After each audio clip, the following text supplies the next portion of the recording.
Good morning dear students. आज हम discuss करेंगे treatment of general reserve accumulated profits and losses.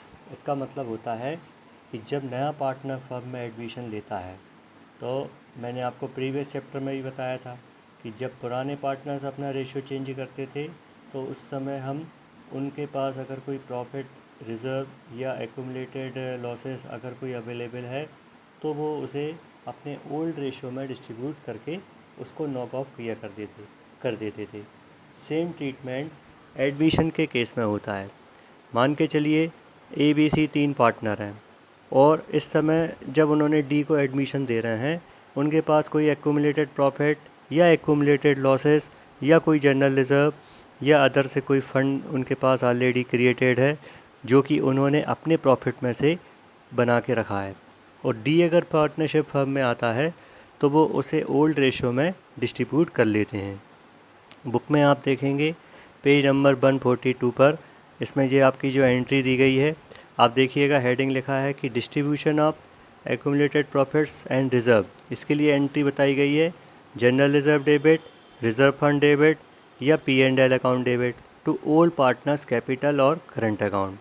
इसका मतलब है कि ये डिस्ट्रीब्यूशन हमने ओल्ड रेशियो में पार्टनर्स के बीच में कर दिया। अगर कोई स्पेसिफिक फ़ंड है तो जो भी स्पेसिफिक फ़ंड है जैसे investment fluctuation fund, workman compensation fund, उसको उठा के डेबिट करेंगे, या अदर कोई कंटिजेंसी फ़ंड के नाम से अगर अमाउंट है तो उसे भी डेबिट करेंगे और टू ओल्ड पार्टनर्स कैपिटल और करंट अकाउंट को ओल्ड रेशियो में क्रिएट कर दिया जाएगा। इस तरह से ये डिस्ट्रीब्यूशन ऑफ रिज़र्व होता है।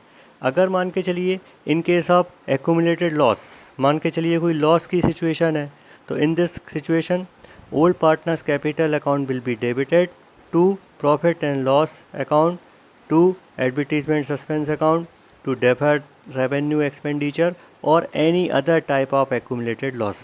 Means जो भी लॉस हमको डिस्ट्रीब्यूट करना है अब उसके लिए हम ओल्ड पार्टनर्स कैपिटल अकाउंट को डेबिट करेंगे क्योंकि पार्टनर्स के लिए ये लॉसेज हैं और उस लॉस को उठा के क्रेडिट कर दिया जाएगा because it is to be knock off. ठीक है, उसे हमें नॉक ऑफ करना है, डेबिट से क्रेडिट पे क्लोज करना है। अब इसी में आप देख रहे हैं ये मैंने जो दो अलग अलग पेजेस हैं इसमें आपका पार्टनर्स कैपिटल अकाउंट का फॉर्मेट दिया है। इन दोनों को आप एक साथ देखेंगे और ये पेज नंबर 142 एंड 143 पर दिया है बुक में। आप देखेंगे ये बहुत ही इम्पोर्टेंट फॉर्मेट है। सबसे पहले आप देखिए क्रेडिट में बाय बैलेंस ब्रॉट डाउन करके है। आप जानते हैं पार्टनर्स कैपिटल का हमेशा क्रेडिट बैलेंस होता है। फिर लिखा है by cash account. By cash account में जो भी पार्टनर आता है और अपनी न्यू कैपिटल लेकर आता है उस अमाउंट को लिखा जाएगा। देन इसके बाद है प्रीमियम फॉर गुडविल।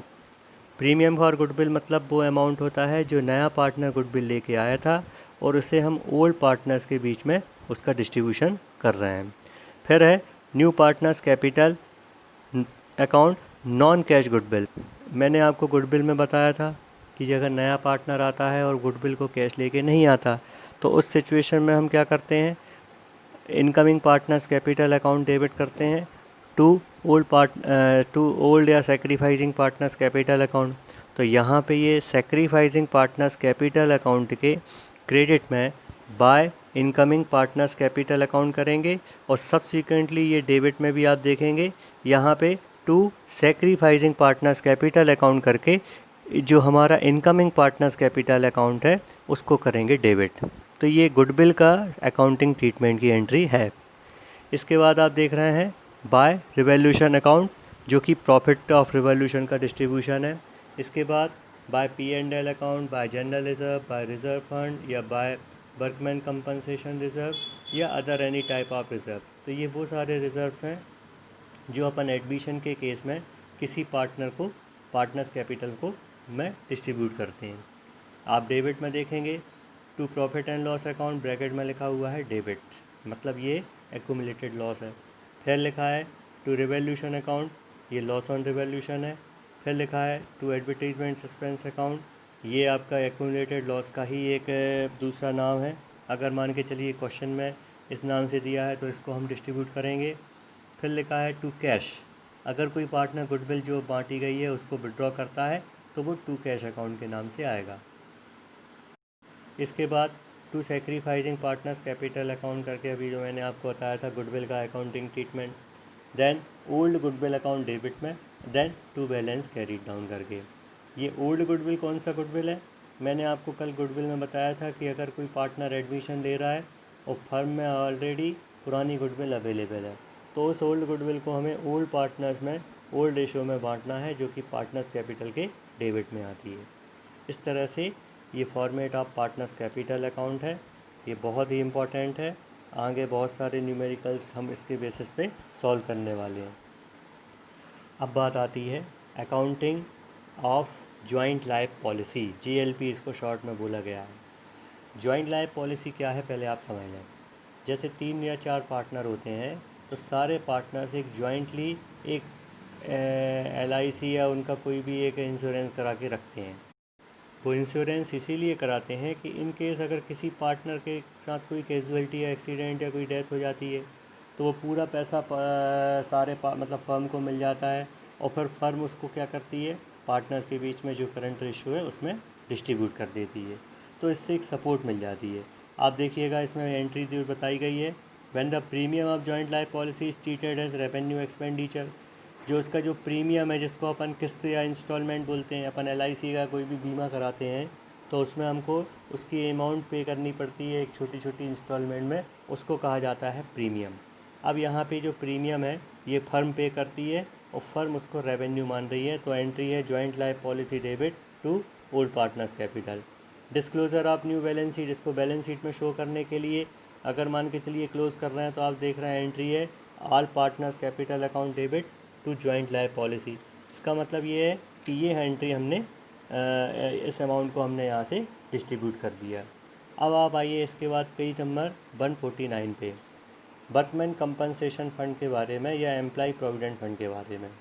ये एक ऐसा फ़ंड होता है जो हम किसी एम्प्लॉय की कैजुअलिटी के लिए, अगर उसके साथ कोई दुर्घटना या कुछ एक्सीडेंट हो जाता है तो उसको रिकवर करने के लिए हम बनाते हैं।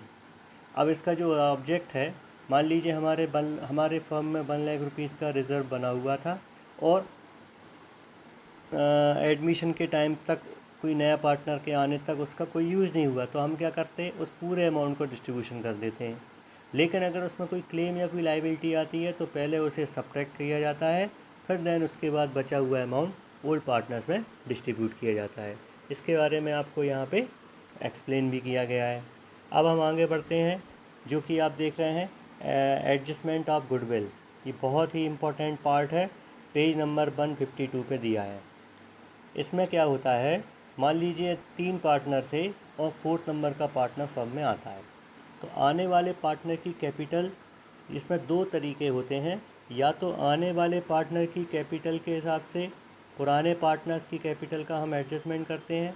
इसको केस 1 कहा गया है, जिसमें आप देख रहे हैं पेज 152 में कि adjustment of old partners capital on the basis of new partners capital.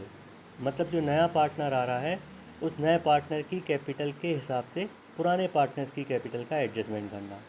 और केस 2 जो है, जो कि आपका यहाँ पे पेज नंबर ये मैंने आपको दिया है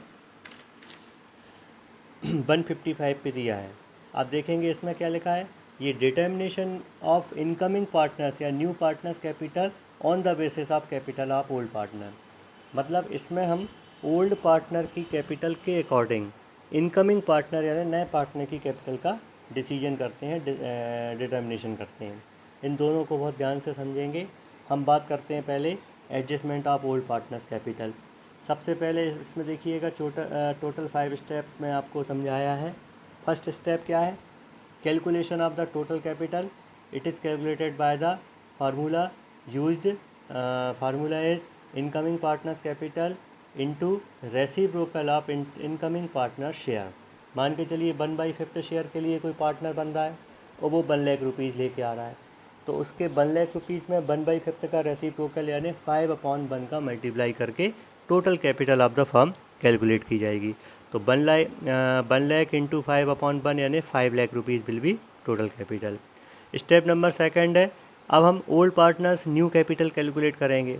तो इसका तरीका क्या होता है कि टोटल कैपिटल में से हम सब्ट्रैक्ट कर देंगे, सबसे पहले तो सब्ट्रैक्ट करेंगे इनकमिंग पार्टनर की कैपिटल, देन उसके बाद जो रिमेनिंग पार्टनर जो ओल्ड शेयर है उसका मल्टीप्लाई करेंगे। मतलब 5 लाख रुपीज़ हम यहाँ पे कैलकुलेट कर चुके थे, इनटू कर देंगे। मान लीजिए 1/5 के लिए नया पार्टनर आया, तो रिमेनिंग पार्टनर्स का जो शेयर है वो है 4/5। तो अब अपन क्या करेंगे, टोटल कैपिटल 5 लाख इंटू 4/5 का मल्टीप्लाई करके ओल्ड पार्टनर्स कैपिटल निकालेंगे। इसके बाद फिर हम क्या करते हैं, इसका डिस्ट्रीब्यूशन न्यू P&L रेशो में कर देते हैं, और फिर इसके बाद उठा के इसको हम देखते कंपेयर करते हैं कि किसी पार्टनर की कैपिटल अगर इस अमाउंट से ज़्यादा है तो फिर उसको वो अमाउंट लौटा दिया जाता है, और अगर मान लीजिए उसकी कैपिटल कम है तो उसे और कैपिटल फर्म में लानी पड़ती है। इसके बाद जो हमारी अगली स्टेप है, उस स्टेप में हम क्या करते हैं, इनकमिंग पार्टनर का कैपिटल कैलकुलेट कर रहे हैं, जिसके लिए हम पहले फर्म की टोटल कैपिटल कैलकुलेट करते हैं। टोटल कैपिटल का फार्मूला आप देखेंगे पेज नंबर 155 पे स्टेप नंबर 1 में एक्सप्लेन किया है कि capital plus share of reserve and accumulated profit plus goodwill minus share of loss.